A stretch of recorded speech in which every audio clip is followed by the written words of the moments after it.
तो आज के इस वीडियो में हम चर्चा करने वाले हैं संधि के बारे में कि संधि क्या होती है।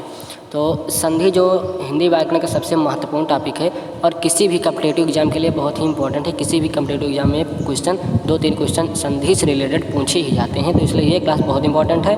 अगर आप बोर्ड एग्जाम देने वाले हैं तो भी आपके लिए बहुत इंपॉर्टेंट क्लास होने वाली है, इसलिए इस क्लास को आप लोग पूरा ज़रूर देखना। तो आइए चलते हैं, हम बात करते हैं कि संधि क्या होती है। तो सबसे पहले हम बात करेंगे कि संधि होती क्या है। तो यहाँ पर लिखा है कि दो वर्णों के मेल से होने वाले परिवर्तन को संधि कहते हैं। तो अगर सामान्यतः बात की जाए सिंपल सा कि संधि क्या होती है, तो आप बता सकते हैं जहाँ पर दो वर्णों के मेल से जो परिवर्तन उत्पन्न होता है उसी को हम संधि कहते हैं। तो ये तो हो गया सिंपल सा कि संधि क्या होती है हमारी। अब हम अगर बात करें कि संधि कितने प्रकार की होती है, संधि के प्रकार की अगर हम बात करें टाइप्स ऑफ संधि, तो संधि यहाँ पर हमारे पास 3 प्रकार की होती है, स्वर संधि, विसर्ग संधि और व्यंजन संधि। तो हम यहाँ पर सबसे पहले बात करेंगे कि स्वर संधि क्या होती है। तो स्वर संधि दो स्वरों के मेल से जो परिवर्तन उत्पन्न होता है, दो स्वरों के मेल से, यहाँ पर लिखा है कि दो स्वरों के मेल से होने वाले परिवर्तन को हम स्वर संधि कहते हैं। स्वर संधि के भी कई प्रकार होते हैं, आइए देखते हैं स्वर संधि के कितने प्रकार होते हैं। तो यहाँ पर स्वर संधि में पहला हमारा आता है दीर्घ स्वर संधि। तो दीर्घ स्वर संधि क्या होती है, आइए जानते हैं दीर्घ स्वर संधि। तो जहाँ बड़ी मात्रा लगी हो वहाँ दीर्घ स्वर संधि होती है। जैसे विद्यालय हो गया, भानोदय हो गया, देवासुर हो गया, इस सभी शब्दों में हमारे दीर्घ स्वर संधि है।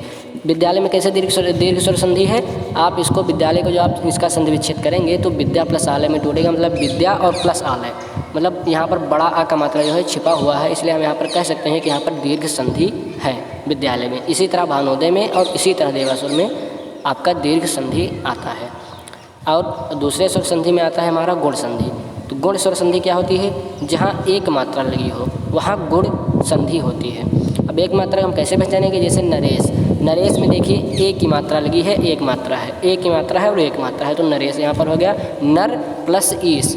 नर प्लस ईस आप गुण संधि की ये परिभाषा दे सकते हैं कि जहाँ पर दो असमान स्वरों का मेल होता है वहाँ पर गुण संधि होती है। जहाँ पर दो असमान स्वरों का मेल होता है वहाँ पर गुण संधि होती है। जैसे नरेश में अगर हम नरेश का संधि विच्छेद करेंगे तो नर प्लस ईस में हमारा विच्छेद होगा।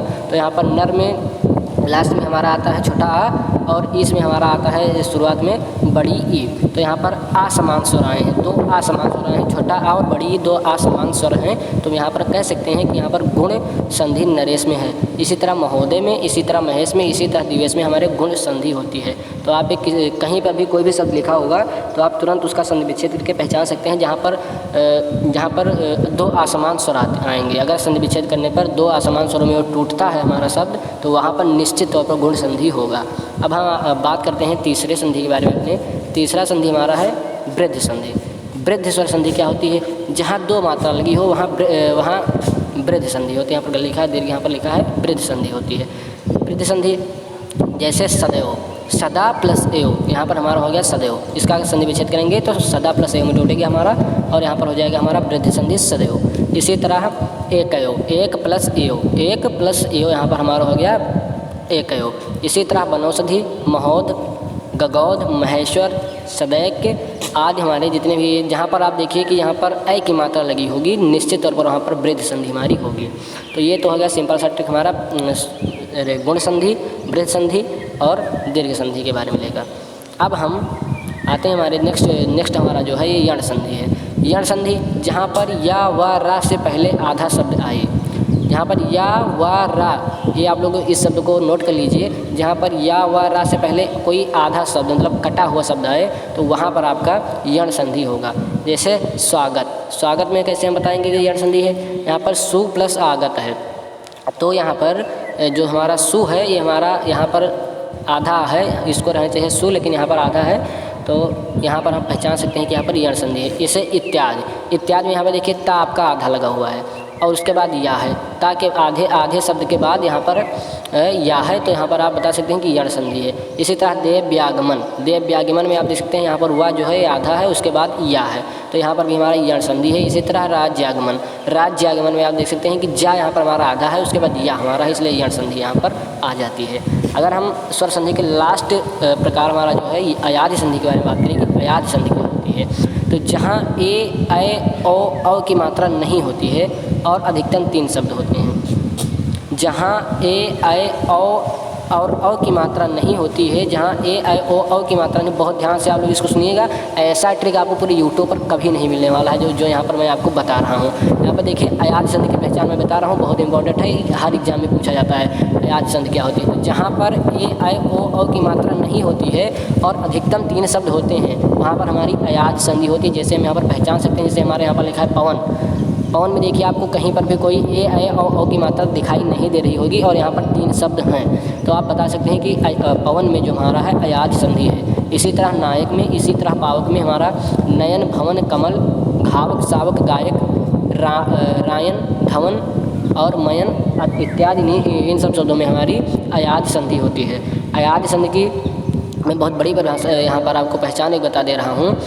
अयाज संधि में जहाँ ए आई ओ औ की मात्रा नहीं होगी और अधिकतम हमारा 3 शब्द होगा, वहाँ पर निश्चित तौर पर अयाज संधि हमारी होगी। तो ये हमारा परिचय हो गया स्वर संधि के बारे में।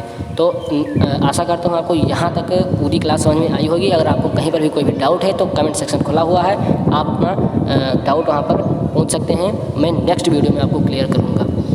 अब हम यहाँ पर अपने दूसरे संधि के प्रकार के बारे में आते हैं, जो कि हमारा है व्यंजन संधि। आइए देखते हैं व्यंजन संधि क्या होती है।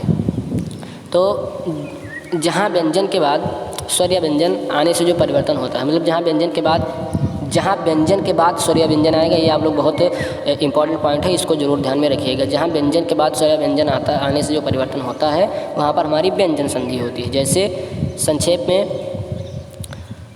संक्षेप में बिंदी है तो यह पूरा माँ में बदल जाएगी। मतलब कहने का अर्थ ये होता है कि अगर कहीं पर बिंदी रखी गई है किसी शब्द के ऊपर, जैसे यहाँ पर लिखा गया है संक्षेप में यहाँ पर अंग की बिंदी सा पे रखी गई है, तो ये आपका जो है वो माँ में परिवर्तित हो जाएगा, सम प्लस छेप हो जाएगा। अगर हम इसका विच्छेद करेंगे तो संक्षेप यहाँ पर है, तो यहाँ पर आप लोग इसका अगर संधि विच्छेद करेंगे तो ये सम प्लस छेप में विच्छेदित हो जाएगा। और जो माँ है, माँ हमारा एक व्यंजन होता है, आप सभी को पता है, इसीलिए यहाँ पर हमारे संक्षेप में व्यंजन संधि है।